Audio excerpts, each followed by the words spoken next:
بسم اللہ الرحمن الرحیم۔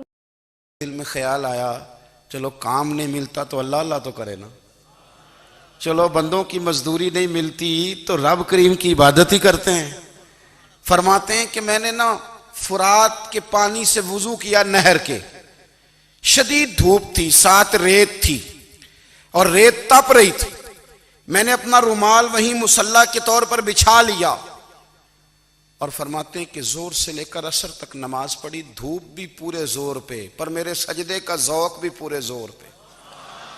فرماتے ہیں سورج بھی چمک رہا ہے اور رب کی عبادت کا ذوق بھی پورے زور پہ، میں سجدہ کروں تو پھر میرا اٹھانے کو جی نہ چاہے۔ میرے استاد لکھا کرتے تھے، یہ ان کا شعر ہے، وہ کہا کرتے تھے مجھے سوز دے، مجھے ساز دے اور مجھے نیم شب کا نیاز دے، دم سجدہ خود کو میں توڑ دوں، مجھے ایسا ذوق نماز دے۔ اور میں تیری بہار کا پھول ہوں، میں کھلا بھی ہوں تو تیرے لیے، مجھے میری شاخ سے توڑ لے، مجھے اپنی زلف کا ناز دے۔ بھائی فرماتے ہیں کہ عصر تک میں نے نفل پڑھے، دل ڈھلنے لگا، عصر کی نماز پڑھی اور میں وہاں سے چلا۔ اب میں جب نکلنے لگا تو دل میں خیال آیا کہ چھوٹی چھوٹی دیواریں ہیں گھر کی، بغیر کچھ لیے جاؤں گا تو بیوی دور سے دیکھے گی تو شور کرے گی کہ پھر خالی ہاتھ آ گیا ہے۔ کہتے میں نے اپنی اسی رومال میں جس پہ میں نے نماز پڑھی تھی نا، رومال میں کی آخی دے پنجابی جو صافہ کہتے ہیں، اسی میں نا میں نے کچھ ریت بھر لی کہ وہ دور سے دیکھے گی تو سمجھے گی کچھ لے کے آیا ہے، چلو جا کے اسے بتا دوں گا کہ آج پھر مزدوری نہیں ملی۔ کہتے ہیں وہ ریت لے کر جب میں گھر میں گیا تو پہلے بیوی دروازے پہ کھڑی ہوتی تھی، پوچھتی تھی خالی ہاتھ آ گئے ہو؟ آج میں نے دیکھا تو ہے ہی کوئی نہیں۔ فرماتے ہیں میں اندر داخل ہوا، سلام لیے، کونے میں نے وہ رومال رکھ دیا اور میں نے آواز دی کہ بھلی مانس کہاں ہو؟ تو وہ کہنے لگی آپ منہ ہاتھ دھو لیں، میں روٹی لے کے آئی۔ میں نے کہا روٹی کہاں سے آ گئی؟ یہاں تو کئی دنوں کے فاقے، تو کئی دنوں کی غربت ہے، یہاں تو اس گھر میں تو فقیری ہے۔ فرماتے ہیں کہ وہ روٹی لے کے آئی اور اس وقت کی جو موجودہ نعمتیں تھیں، سمجھ لیں سلاد، اچار، ہر چیز ساتھ لائی۔ میں نے کہا کہ بچے کہاں گئے؟ کہنے لگی وہ کھانا کھا کے کھیلنے گئے، آپ کھانا کھا لیں آ جاتے۔ کھانا اس نے چن دیا۔ میں نے حیرت انگیز لہجے میں ساری نعمتیں اپنے دسترخوان پہ دیکھ کر کے بیوی سے پوچھا یہ کہاں سے آیا کھانا؟ بچوں کو تو نے کہاں سے کھانا کھلایا؟ یہ سارا کچھ کیسا ہے؟ تو کہنے لگی پتہ نہیں آج آپ کس کریم کی مزدوری کرنے چلے گئے تھے، پتہ نہیں کس کریم کی، میرے گھر میں تو اتنی نعمتیں آئی ہیں کہ مجھ سے سنبھالی نہیں جا رہی، اتنا اناج ہے، اتنا گندم ہے، کس کریم کے دروازے آج چلے گئے تھے؟ یہ کہتے کہتے وہ اٹھی اور اٹھ کر کے کہنے لگی پہلے بڑا کچھ آیا تھا، اب کیا لے آئے ہو؟ اور جا کر کے نا اس نے وہ ریت والا رومال کھولا، کہنے لگے میں تو لے کے آیا تھا ریت، تو میرے رب نے اسے بھی سونے اور ہیرے بنا دیا تھا۔ جب آپ کی توجہ اللہ کی جانب، میرے نبی پاک صلی اللہ تعالی علیہ وسلم نے فرمایا ہر چیز اپنے رب سے مانگ، ہر چیز مانگ، ہر چیز مانگ۔ یا رسول اللہ کیا کچھ؟ میرے محبوب نے فرمایا تیرے گھر میں نمک بھی ختم ہو جائے تو وہ بھی اپنے رب سے مانگا کر، تو مانگنا وہ تجھے دے گا، تو اس کی بارگاہ میں کشکول طلب دراز تو کرنا۔ اور ترمذی شریف میں عجیب لفظ ہیں، رسول کائنات نے فرمایا، رب کریم فرماتا ہے جب میرا بندہ ہاتھ اٹھاتا ہے نا تو مجھے حیا آتی ہے کہ میں خالی کیسے لوٹا دوں اس کے، اتنے بڑے بادشاہ کی بارگاہ میں۔ او بھائی لوگوں سے عزتیں تلاش کرتے ہو تو وہ کیا تمہیں عزت دیں گے؟ وہ تو کل اچھا کہتے ہیں پرسوں برا کہنے لگ جاتے ہیں۔ لوگوں کے سامنے گڈ بک میں آنا چاہو گے تو وہ تو سویرے تمہارے بارے میں کچھ کہیں گے، شام کچھ اور کہیں گے۔ اپنی روحانی زندگی آباد کریں، اپنے مسلح کو وقت دیں اور دنیا سے چھپ کر، اس موبائل کو بند کر کے اور اپنے آپ سے بھی چھپ کے اور تنہا ہو کے، چھپا کے سارا کچھ اپنے آنسو اپنے رب کی بارگاہ میں پیش کریں، اس کے حضور حاضری دیں۔ سنو نا ترمذی کی حدیث اور اسے یاد رکھنا، نبی پاک علیہ السلام نے فرمایا اپنے دکھ لوگوں کے سامنے نہ بیان کرنا، سیٹھوں نوابوں کو نہ بتاتے پھرنا، دنیا داروں کے سامنے جا کے نہ رونا کہ میں تکلیف میں ہوں۔ فرمایا اگر دنیا داروں کو دکھ بتاؤ گے رب تمہیں کبھی غنی نہیں کرے گا، اور لوگ ہیں کہ الٹا مذاق اڑائیں گے. آپ کی جس سے بڑی پکی یاری ہے نا، پکی، وہ تب تک پکی ہے جب تک آپ نے 50,000 مانگا نہیں. اور جس وقت آپ نے کہہ دیا کہ میں مجبور ہوں میری مدد کر، تو پھر ختم ہو گئی دوستی. لوگوں کی تعلقات آپ کے ساتھ تب تک ہیں جب تک آپ ان سے کوئی ضرورت وابستہ نہیں کرتے. کریم محبوب فرمانے لگے بندوں کے سامنے دکھ نہ بیان کرنا، اللہ تجھے کبھی غنی نہیں کرے گا. تو اپنے دکھ اپنے رب کو بتا، تو دعائیں مانگ، تو اس کی بارگاہ میں حاضر ہو، تو اس کے حضور عرض کر. فرمایا اپنے دکھ اپنے رب کو بتا، وہ جلدی کرے یا دیر سے کرے تجھے ساری دنیا سے بے نیاز کر دے گا، تجھے کسی کا محتاج نہیں رہنے دے گا. اپنے مسلح کو، اپنی دعاؤں. ایک بزرگ فرماتے ہیں میں نے دعا مانگنے کا طریقہ اپنی بیوی سے سیکھا. دعا مانگنے کا طریقہ اپنی، سیکھنے والے تو اپنے بچوں سے بھی سیکھ لیتے ہیں، سیکھنے والے تو ہر ایک سے سیکھتے ہیں. وہ کہتے ہیں میں نے دعا مانگنے کا سلیقہ اپنی بیوی سے سیکھا ہے. حضرت وہ کس طرح؟ فرمانے لگے میری بیوی نے نا مجھے کوئی کام بتایا، کچھ پیسوں کی ضرورت کے لیے کہا، تو میں نے اسے کہا کہ بھئی ابھی میرے پاس نہیں ہے، کچھ دنوں میں آتے ہیں تو میں دے دوں گا. عورتوں کی عادت ہوتی ہے وہ بار بار یاد کراتی ہیں. 2-4 دنوں کے بعد پھر اس نے کہا حضرت وہ میں نے کہا تھا کچھ پیسے، میں نے اسے کہا کہ ابھی میرے پاس نہیں ہے، کچھ دنوں میں ملتے ہیں تو میں تمہیں دے دوں گا. اس نے کچھ دنوں کے بعد پھر کہا حضور وہ میں نے کچھ پیسے کہے تھے. فرماتے میں نے ڈانٹ دیا، میں نے کہا کہ کیا تو روز مجھے شرمندہ کرتی ہے، کہا نا میرے پاس نہیں ہے، ہوں گے تو دے دوں گا، تو روز یاد کراتی ہے.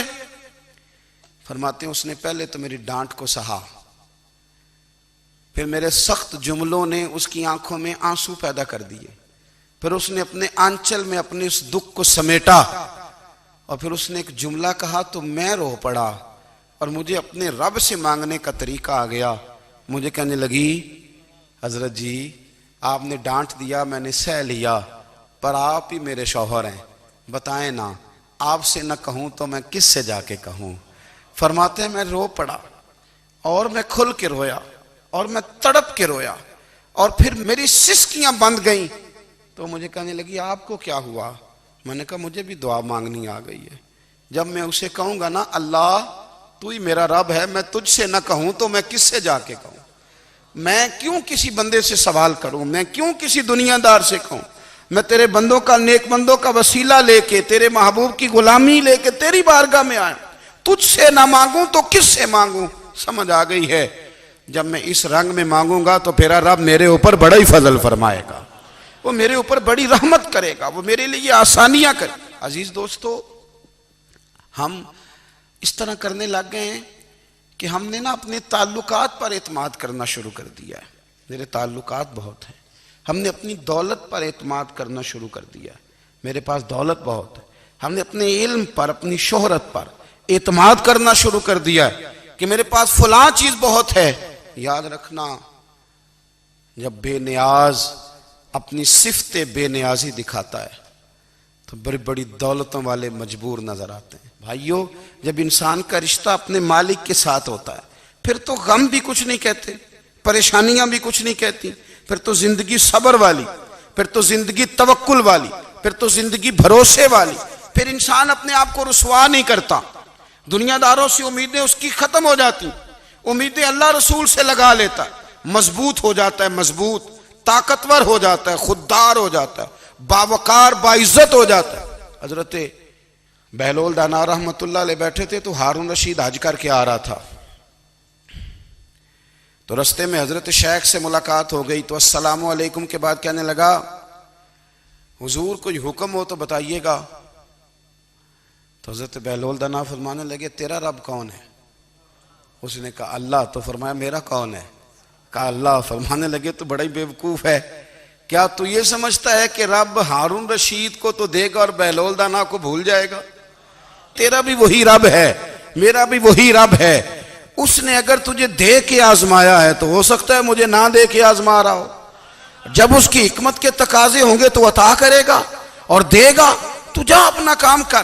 بھائی اپنی روحانی زندگی، اپنی عبادات، اپنے وظائف، اپنے روزمرہ کے معاملات، اپنی دعائیں، اپنا استغفار. دیکھو کوئی مشکل کام تو نہیں، 2 رکوع ہیں سورہ واقعہ کے اگر رات کو پڑھ لی جائے تو میں کس طرح یہ بات بیان کروں کہ تعویذ بانٹنا آسان ہے اور وظیفہ بتانا مشکل ہے. سارا دن تعویذ بانٹیں تو لوگ لینے کو تیار ہیں، اور اگر آپ وظیفہ بتائیں تو کہتے ہیں تو مشکل کام ہے. او خدا کے بندے، اگر آپ کا تعلق قرآن پاک کے ساتھ مضبوط ہو، قرآن پاک کے ساتھ اگر آپ کا رشتہ ہو، لوگ سفارشیں ڈھونڈتے ہیں نا دنیا میں، کوئی تعلق مل جائے تو میرا کام ہو جائے. دنیا میں اتنا مشکل معاملہ ہے، آخرت میں مجھے بتائیے گا کتنا مشکل معاملہ ہوگا. میرے نبی پاک صلی اللہ تعالی علیہ وسلم نے فرمایا جو لوگ سورہ ملک پڑھا کرتے تھے نا، سورہ ملک، یہ سورت ملک قیامت میں ان کی سفارش کرے گی، اور اس طرح کرے گی کہ کہے گی اے اللہ یہاں اس بندے کو جنت میں داخل کر دے یا مجھے قرآن پاک سے علیحدہ کر دے. تو رب فرمائے گا جا اس کا دامن تھام کے اسے جنت تک پہنچایا. آپ بات کو سمجھیں، جب آپ کے تعلقات اپنے معاملات کے ساتھ مضبوط ہوں گے، یہ نبی کریم نے وعدہ کیا ہے کہ تو سورت واقعہ پڑھ تیرے گھر میں فاقہ نہیں آئے گا.